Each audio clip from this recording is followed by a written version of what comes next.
Warahmatullahi wabarakatuh. Halo semuanya, kembali lagi bersama aku Yasmina dengan NIM 2409295 dari kelas 4B, PTB 4B.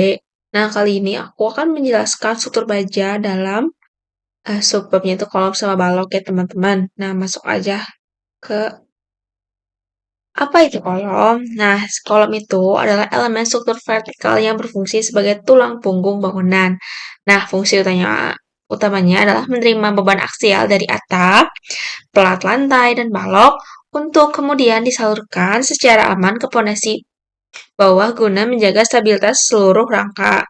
Nah, dalam pengerjaan pertemuan bertulang, kolom memiliki karakteristik khusus di mana besi tulangan dipasang pada semua sisi.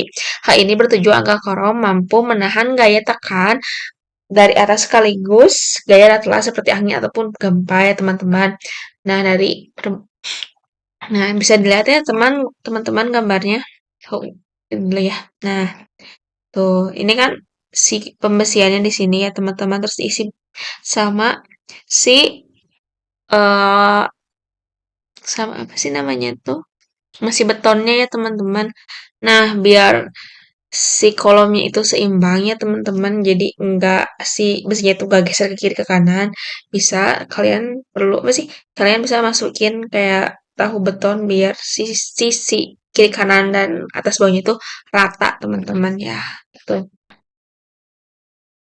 Nah, masuk ke ciri kolom utama ya teman-teman.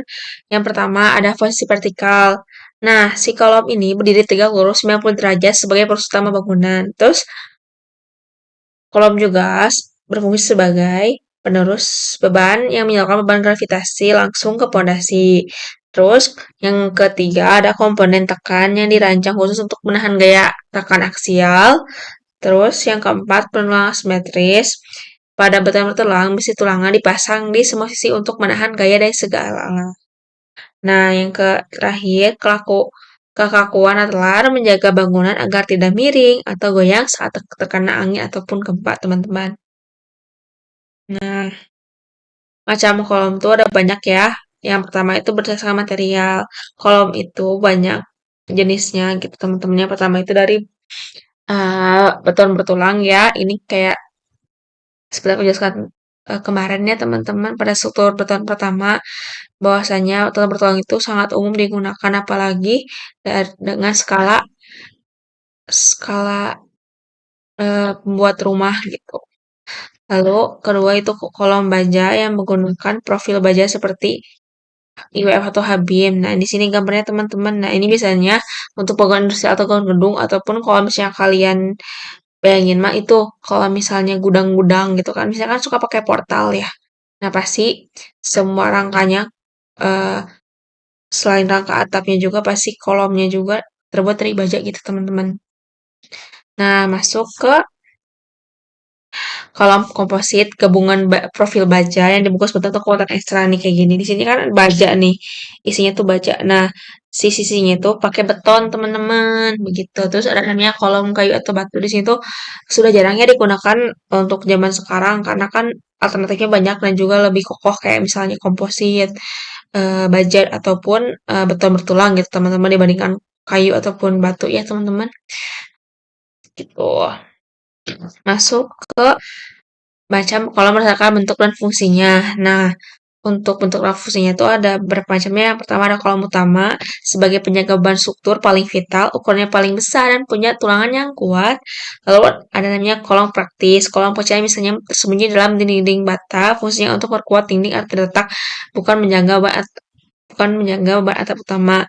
Nah, biasanya tuh maksimal dari bentangan kolom tuh 4 meteran ya teman-teman. Nah, kalau misalnya si baloknya tuh lebih dari 4 meter bisa dibantu oleh kolom praktis teman-teman. Nah, masuk ke kolom struktural yaitu kolom persegi panjang paling mudah dikerjakan secara teknis dan kolom bundar memberikan estetika lebih halus dan disiplin yang merata ke segala sisi gitu. Jadi kolom tuh nggak hanya bentuk kotak panjang gitu, tapi juga bisa bundar, teman-teman. Biasanya kalau misalnya kalian familiar tuh pasti di kayak basement-basement gitu kebanyakan kan pakai yang bundar ya, teman-teman. Gitu. Basement-basement yang untuk parkiran di mall-mall gitu loh. Nah, Masuk ke apa itu balok? Nah, balok itu adalah elemen struktur horizontal yang berfungsi sebagai pengikat antar kolom dan penyangga beban lantai serta atap. Nah, balok ini bekerja dengan cara menerima beban dari pelat di atasnya, lalu menusalnya secara merata ke kolom-kolom penyangga di kedua ujungnya. Berbeda dengan kolom yang menahan beban tekan, balok dirancang untuk khusus untuk menahan gaya lentur dan geser dalam bertambah tulang, balok memiliki susunan besi tulangan yang fokus pada area tarik guna menjembati ruang terbuka antar kolom agar satu lantai tetap stabil dan tidak melengkung. Nah, ciri balok itu yang pertama, yang pasti arahnya itu horizontal ya, teman-teman. Terus terpasang mendatar sejajar dengan lantai dan menghubungkan antar kolom. Terus menahan lentur, bending, ataupun dirancang. Bentar, aduh, kayak gini teman-teman nih. Ini tuh kan kolomnya itu ini teh itu pasti ada kawatan tulang-tulang gitu teman-teman untuk menyambung gitu. Terus jembatan beban yaitu berfungsi memikul beban flat lantai, dinding dan beban hidup untuk meneruskan ke kolom. Terus penulangannya juga spesifik yaitu pada beton bertulang. Tulangan utama biasanya lebih padat di area bawah dan area atas. Terus tumpuan bebannya biasanya memiliki tumpuan di kedua ujungnya pada kolom atau induk balok agar stabil. Terus macam balok juga ada yang pertama berdasarkan peran struktural. Yang pertama adalah balok utama, yaitu balok yang menghubungkan antar kolom secara langsung. Ini adalah penyangga utamanya memikul beban antar balok kecil. Terus beban balok anak yaitu balok yang berfungsi yang bertemu pada balok utama. Fungsinya untuk membagi luasan lantai agar beban tidak menumpuk di balok utama. Yang ketiga yaitu slope atau balok mengikat. Balok yang terletak di atas pondasi fungsinya meratakan beban dinding yang mengunci kolom bagian bawah. Nih, ini ya teman-teman, ini mah keberadaannya di bawah kolom gitu. Ini tuh ininya apa sih namanya baloknya. Dan ini untuk kolomnya teman-teman tuh. Nah, berdasarkan posisi dan bentuk. Nah, balok itu terdiri dari tiga yaitu balok ring, cantilever, dan litel. Nah, balok ring itu terletak di bagian paling atas dinding berfungsi untuk mengikat ujung atas kolom dan menjadi tumpuan penggiring ke atap. Terus yang kedua ada namanya balok cantilever yaitu balok yang hanya memiliki tumpuan di atas ujung, sedangkan ujung lainnya menggantung misalnya digunakan untuk balkon atau kanopi. Balok lintel yaitu balok kecil yang berada tepat di atas lubang pintu atau jendela untuk menahan beban pintu di atasnya. Nah, macam balok tuh yang ketiga itu berdasarkan material. Yang pertama tuh ada balok bertulang, balok baja dan balok kayu ataupun batu ya teman-teman seperti yang dijelaskan tadi. Kalau balok bertulang seperti biasa, ini ada apa sih namanya? Ada beton dan juga ada tulangan dari besi ya teman-teman. Nah, biasanya paling untuk berumur tingkat, perumahan-perumahan begitu teman-teman. Sedangkan balok baja atau nah, balok baja itu kayak gini teman-teman. Di sini kan ini balok utamanya ini balok anakannya ya teman-teman bisa dilihat. Nah, ini kolomnya yang ini kolomnya. Terus biasanya kolomnya balok baja tuh gunainnya sambungannya kalau galas ataupun baut ya teman-teman atau enggak paku keling begitu. Terus kalau balok kayu umumnya untuk tinggal rumah tradisional atau amin dekoratif. Tapi biasanya suka jarang sih guys untuk penggunaan balok kayu ini karena untuk ketahanannya kan kurang dibandingkan dua yang lainnya begitu teman-teman. Tapi berdasarkan preferensi mah ada aja yang suka pakai balok kayu kayak misalnya rumah-rumah joglo gitu kan untuk estetika dan juga sebelum masuk ke terima kasih, aku pengen ngejelasin tugas dari Paipeng yaitu untuk mengukur si WS yang kita mengukur kolom-kolom dan juga si baloknya. Sama aku kemarin sudah memfoto ya teman-teman di sini. Ini ada ini balok, ini kolom ya teman-teman di sini. Kita bisa lihat ini kolomnya dan ini balok utama, ini balok anaknya teman-teman. Nah, di sini saya akan menjelaskan kira-kira berapa sih ukuran COS-nya tuh. BTW di FTI UPI itu namanya tuh gedung C workshop gitu ya. Kalian bisa main-main ke sana ya. Kita ukurannya itu 21 kali 8 ya kira-kiranya teman-teman. 21 kali 8 meter teman-teman.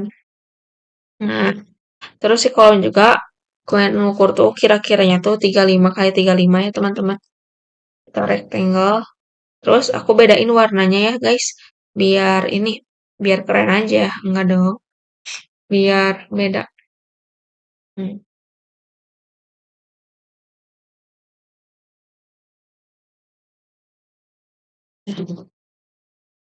Sorry. Rectangle kayak biasa. 35 kali 35.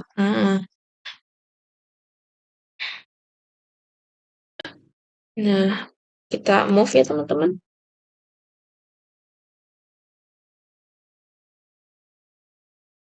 Terus kita copy.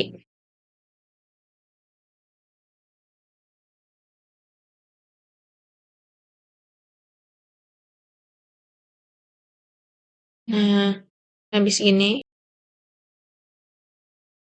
copy WA 10. Nah, teman-teman.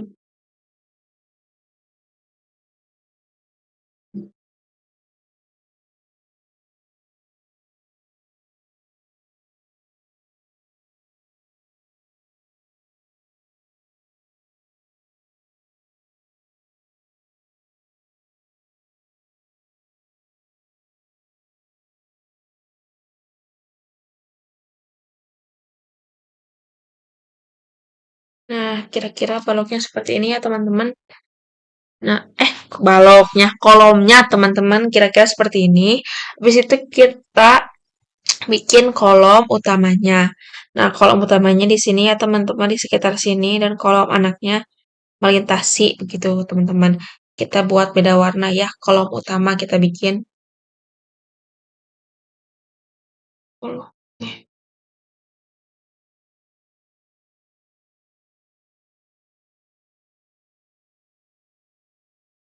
kolom, sorry. Kolom utamanya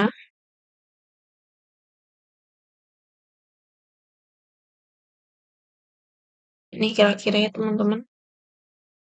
Aduh,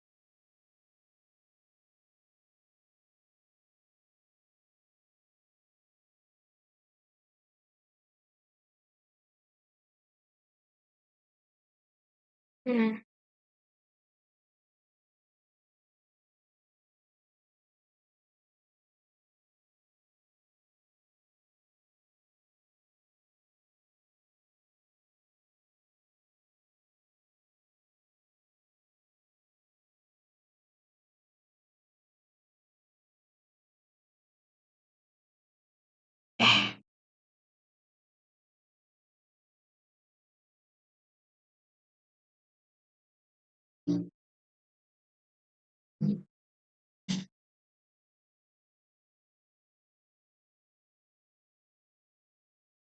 copy lagi ya teman-teman.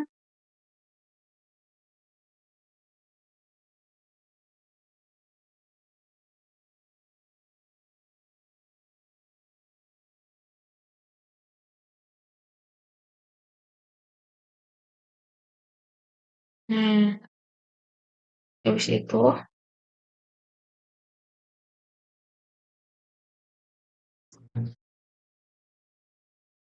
rotate,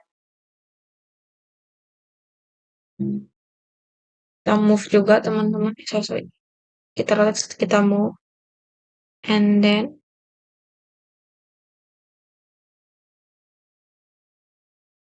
sesuaiin lagi ya teman-teman.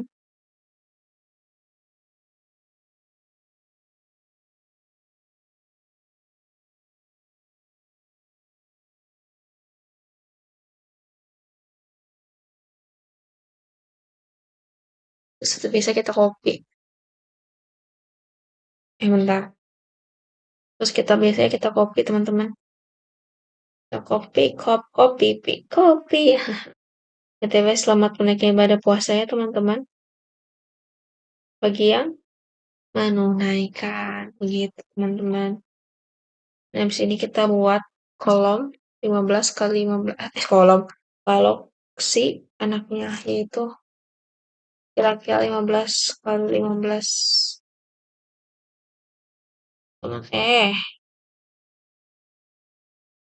kira-kira ya ini teman-teman.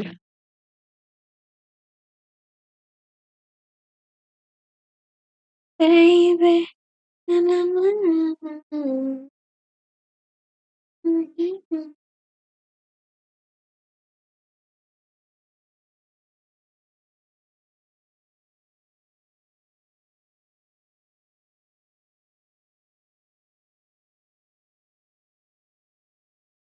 Nah, kira-kira aja teman. Nah, kopi, kopi, kopi, kopi. Nah, nah inilah kira-kira gambaran untuk gedung WS, yaitu workshop di FETB UPI ya teman-teman. Ini kira-kira gambarannya teman-teman. Ini ukuran-ukurannya. Tuh. Segitu saja mungkin ya guys penjelasan aku kali ini. Mohon maaf bila ada kekurangan dan ketidakjelasan dalam penjelasannya. Terima kasih. Wassalamualaikum warahmatullahi wabarakatuh. Dadah.